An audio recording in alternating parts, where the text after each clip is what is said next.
All right, man. What an awesome time of worship. You guys can go ahead and take a seat. Man, I will just tell you, the enemy's been up in our business this morning trying to get us, get our focus off of what really matters, and that's Jesus, that's God, that's worshiping Him. And so we're focusing on Him this morning. Is that amen for that? Because I ain't going to let the devil ruin what we got going on here. Anyway, that's just a little something. Hey, man, I'm so glad that you guys are here. We are kicking off a brand new series today, our Christmas series. We're calling it Elfless, but really it's Selfless, and we're going to be talking about how we can be selfless this Christmas season. Now, here's what I want to do. Here's what I want to know. How many of y'all, because Christmas kind of came super early. Like, I seen people putting Christmas stuff up before Halloween. How many people in here, like, you were, like, ready for Christmas, like, right after Halloween hit? Come on, where are you guys at? Anybody? There are a couple people, I know it. All right, how about this? How many of you guys were like, you know what, I can't wait till Thanksgiving. I'm going to put up all my Christmas decorations before Thanksgiving happens. Anyone? I can't see really good. No one did any of that? Dude, I've seen some crazy people doing just crazy stuff. Has anyone here got any of their Christmas shopping done? Like, they got it. Oh, okay, here we go. Oh, my gosh. You're like, yeah, I had that done at the beginning of the year last year. Like, what are you doing?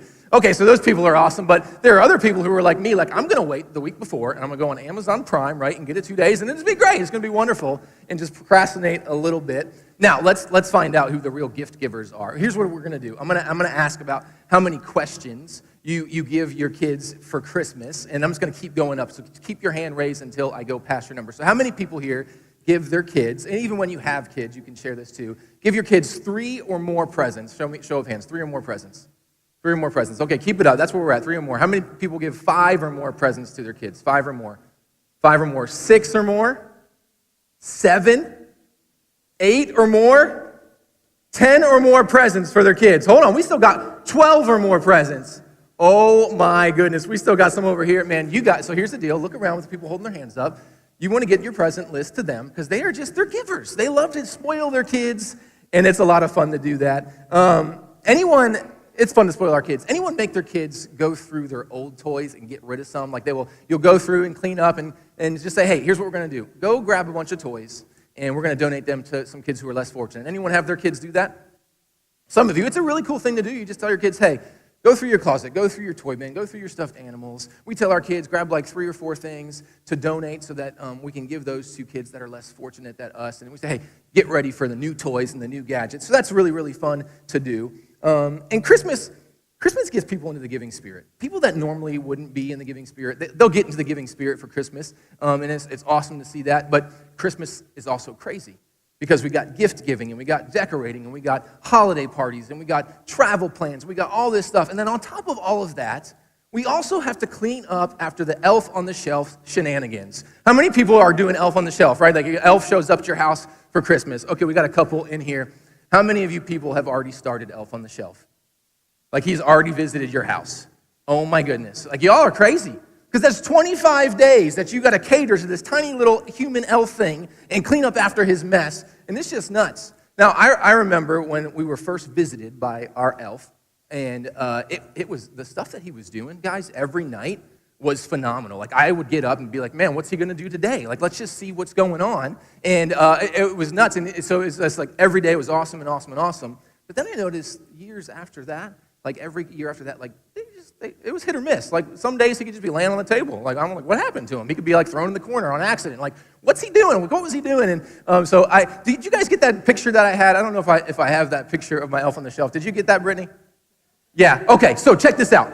So this was like one of the first times that Buddy was there, and dude, there's so much going on here. You got the Joker and the Penguin and some other of the DC Comic Universe villains. They're holding plastic forks and knives that they have broken, and they have the elf hanging over a boiling pot of water, and they're about to cut it.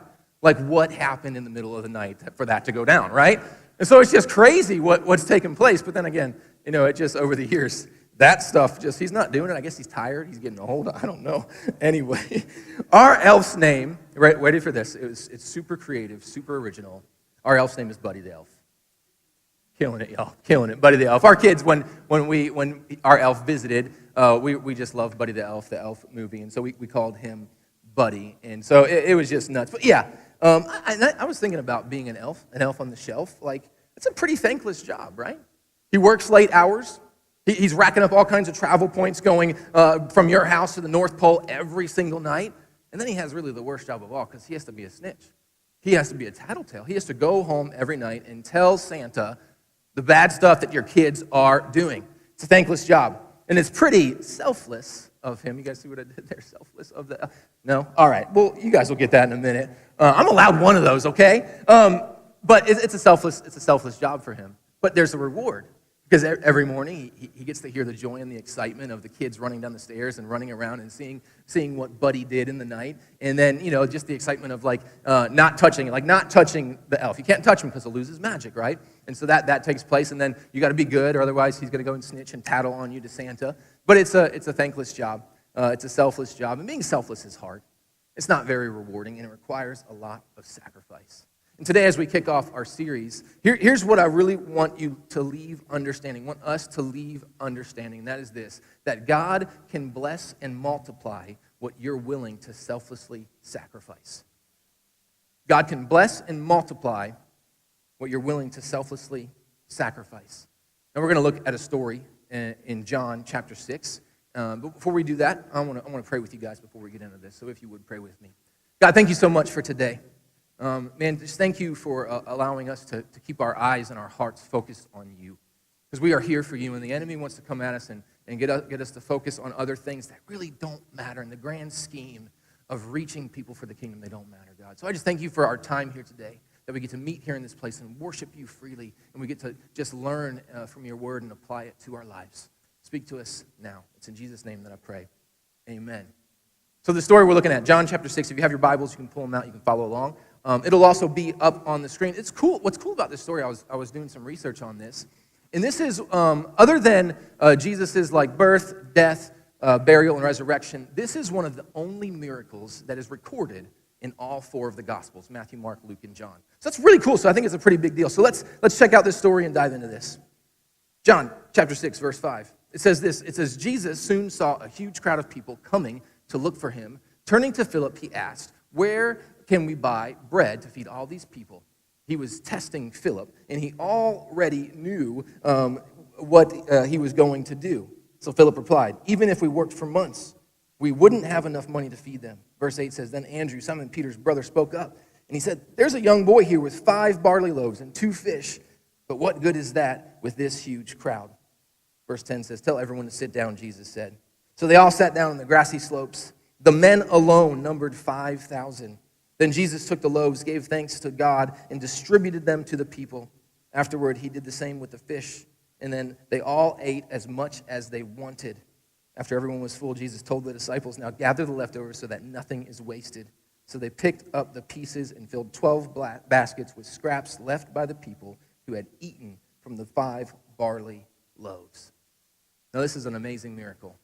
The miracle, it's the feeding of the 5,000, but if you look in there, it just says the men numbered about 5,000. So we know that there were women and there were children there as well, but 5,000 people.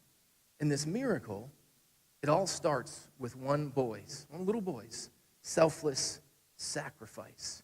Jesus used what the boy already had to multiply it to the masses, because God can bless and multiply what we are willing to selflessly sacrifice. See, what you have now is enough for God to do a miracle. What you have now is enough for God to bless someone else. What you have now is enough. But before we even get into what the boy has, man, Philip chimes in, and he goes into what we don't have. Philip's like, man, we don't have the money. John 6:7 says, even if we worked for months, we wouldn't have enough. And he has this scarcity mentality. And you see, many times, man, we operate and choose selfish over selfless because we operate in a mindset of scarcity over abundance. We're so worried about what we don't have that we're not focusing on what we do have. But what we learn from this story is that Jesus can take your little, whatever little you got, and he can use it to bless others. He can make it a lot. I think we just need to learn to change our perspective. We need to learn to look through everything with the lens and scope of abundance over scarcity. Now, let me just say this really quick. I don't want to lose you. A lot of times when you start talking about sacrifice and being selfless and giving and all that stuff, our minds quickly go to money. This is not a money talk, so I just want to throw that out to you. But that's what happens. Our mind just gravitates to that. So with that, being said, if you're married, how many of you, if you're married, you're the one that takes care of the budget, the bills, the finances, all of that? Show of hands, who does that? Yeah, you're the real heroes of a marriage. That's what I'm saying, right? So I do that. I do that in our family. It's so much fun. I love it. I love paying bills. Anyway, so I do that, and what I know is that knowing what I have or don't have sometimes keeps me from blessing others. And here's why. The facts of your bank account can keep you from the blessings of your faith. You got that? The facts of your bank account, what you do or don't have, can keep you from the blessings of your faith. Philip, in this story, before the miracle happened, he was focused on the facts. He was focused on the finances. He was focused on what they didn't have. And Jesus is like, man, just chill. Let's see what we do have. Let's find out who has something that we can use. Jesus was like, we don't need money to bless people. We need an act of selfless sacrifice to bless people. So I run the budget and the finances and all that stuff. And so my wife knows a little bit, and she'll ask questions about it. But I love her generous spirit.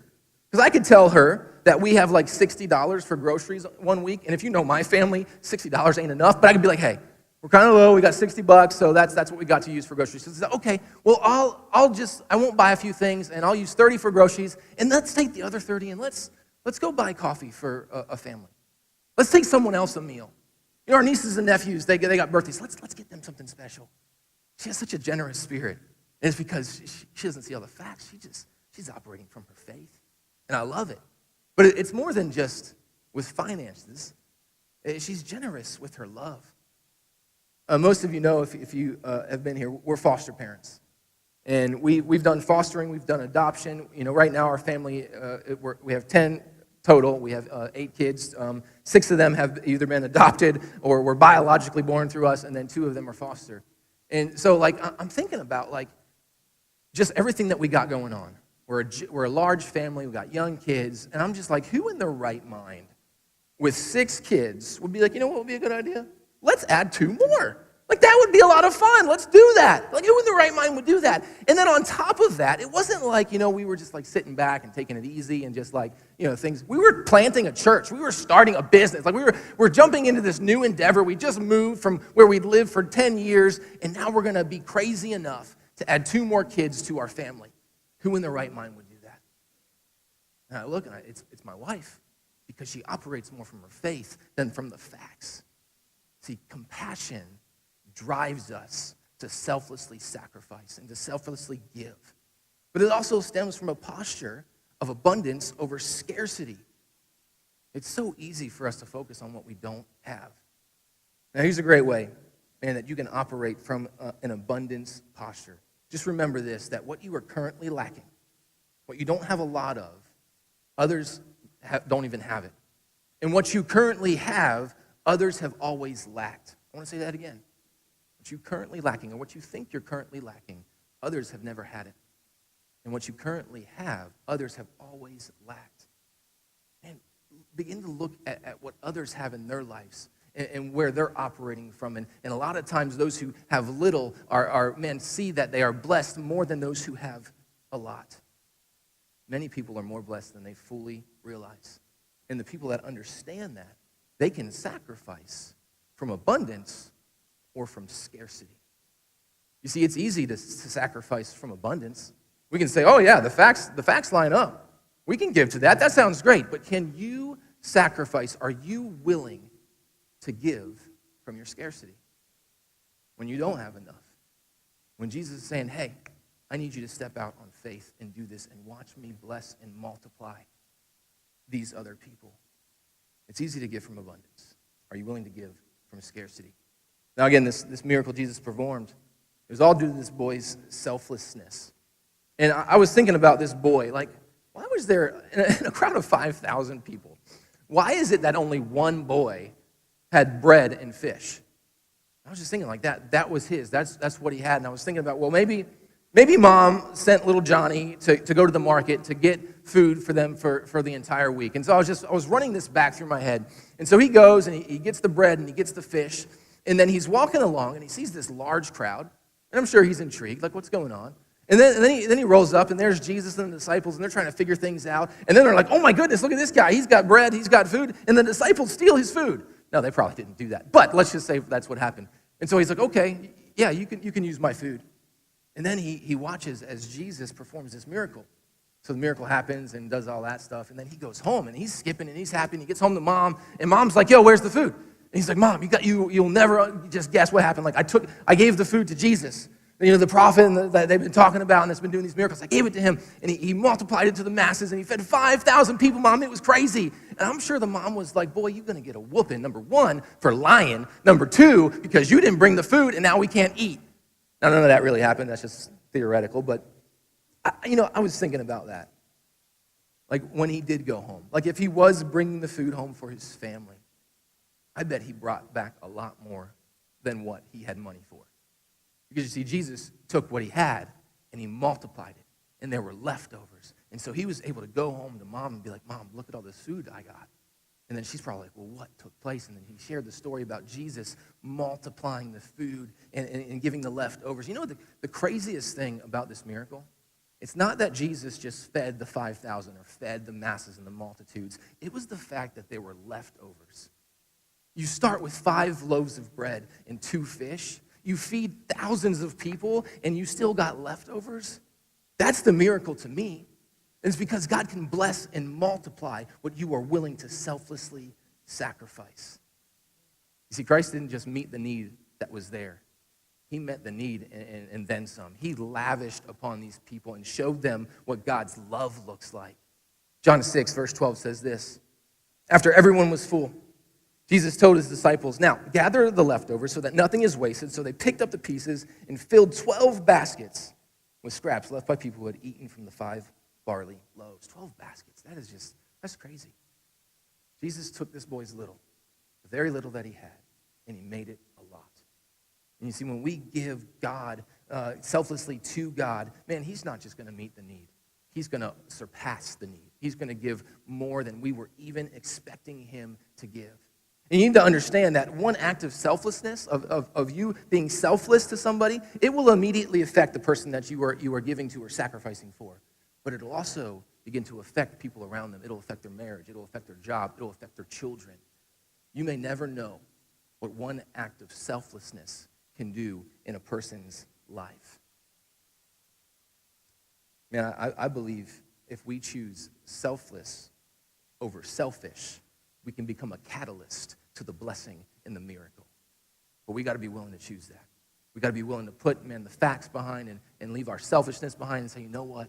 God is calling me to this right now, and I want to be a catalyst to the blessing and the miracle that he is wanting to do. You know, this story, like I told you, it's in all 4 of the Gospels. We're reading through John.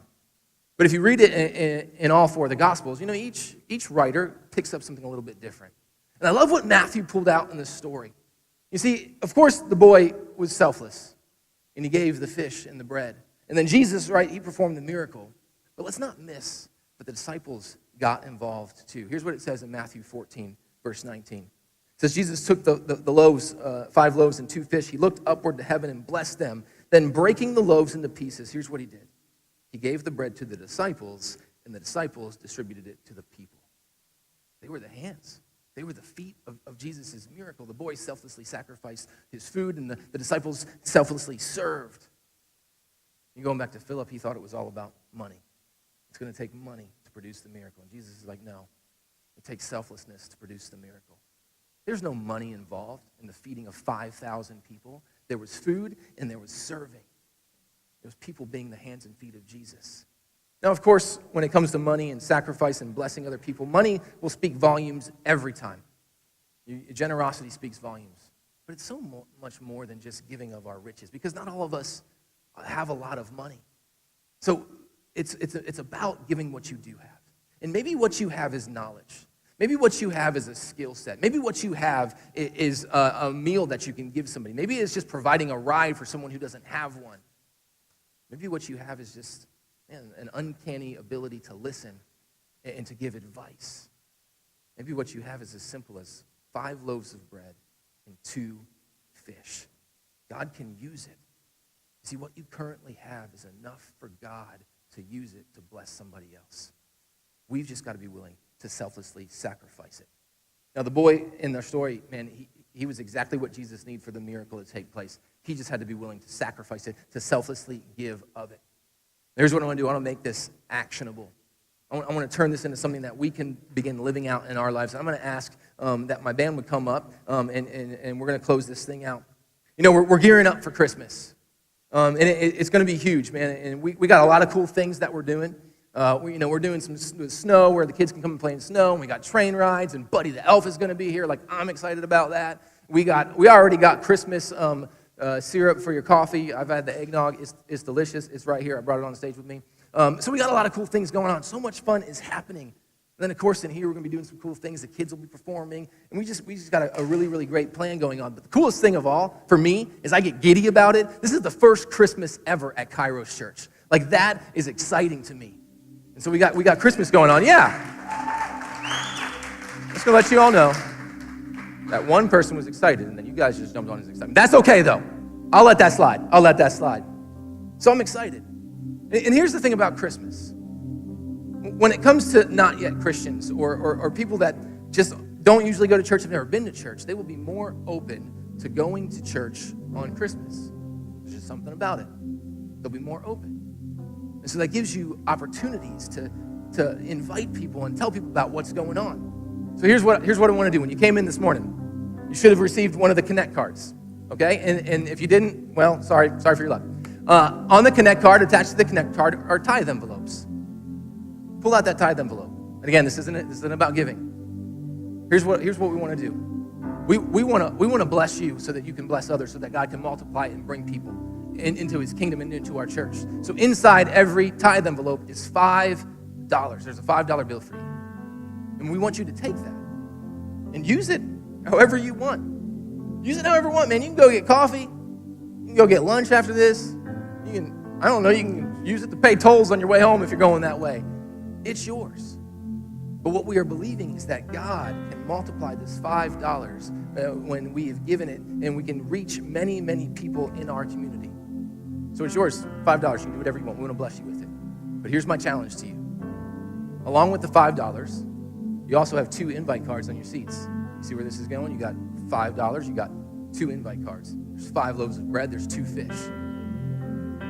How can you take what you've been given and what you currently have and use it to bless somebody else so that he can then multiply it and bring people into a relationship with him? You got your bread, you got your fish. Let's go out and selflessly use it to bless someone else. So when you want to go get coffee with, awesome. Go get coffee and then pay for the person behind you. You want to go out to lunch? You want to go, run through the Taco Bell drive-thru, because that's what I like to do. Man, when you're paying for your food through the drive-thru, say, hey, I want to pick up the bill for the person in the car behind me. Maybe you are going through a toll, and you're just going to say, hey, here's $5. I want to pay for the next however many people this is going to pay for. Do that. Use the $5 to go to Gourmet Goodies and get a macaroon. Anybody like macaroons around here? My daughter loves those things. Go buy some macaroons and go bless your neighbor. Bless your kid's teacher. Take them to a coworker. Whatever it is, use this to bless others. And as you do it, man, be praying that God will give you an opportunity to share Jesus with somebody. Be praying that God will give you an opportunity to invite someone to Christmas at Kairos. Now, here's the whole thing about this, and the best way to really make this work is anytime you are going to pay for somebody else or bless somebody else, in place of them paying, you can hand the person behind the register and say, hey, here's an invite card to my church. Will you just hand that to them and say, hey, I wanted to bless you. Join us at church. It's such an easy thing to do. And in the same lines, we get to bless somebody and be generous. Generosity is something that is not the norm. People see generosity these days, and they're kind of weirded out by it. They're like, what's the motive? What do you want from me? What you trying to get? You want my shoes? It's weird, right? People they're not sure what to do when people are generous, because not everyone is generous. Not everyone is selfless. So how can you take what you've been given to bless somebody so that God can begin to then multiply it and grow his kingdom? Like I said, the biggest thing about this story is that Jesus used his disciples to distribute the blessing and the miracle. That's important for us. And here's why. If you are a Christ follower, you are claiming to be a disciple of Jesus Christ. If you are a disciple of Jesus Christ, then Jesus desires for you to go out and to share what he has to offer. And here's what he has to offer. It was given to us freely, and he sacrificed it on the cross. It was salvation through the resurrection. And as disciples of Jesus, we are called to share that with others. So I don't know about you. When it comes to my life, I want to focus on my faith rather than the facts. I want to be a catalyst to a blessing and a miracle. I want to watch Jesus bless other people. I want people to come into a relationship with Jesus Christ. And I know in order for me to do that, I got to believe wholeheartedly that God can bless and multiply what I am willing to selflessly sacrifice. Selflessness is contagious, and selflessness can lead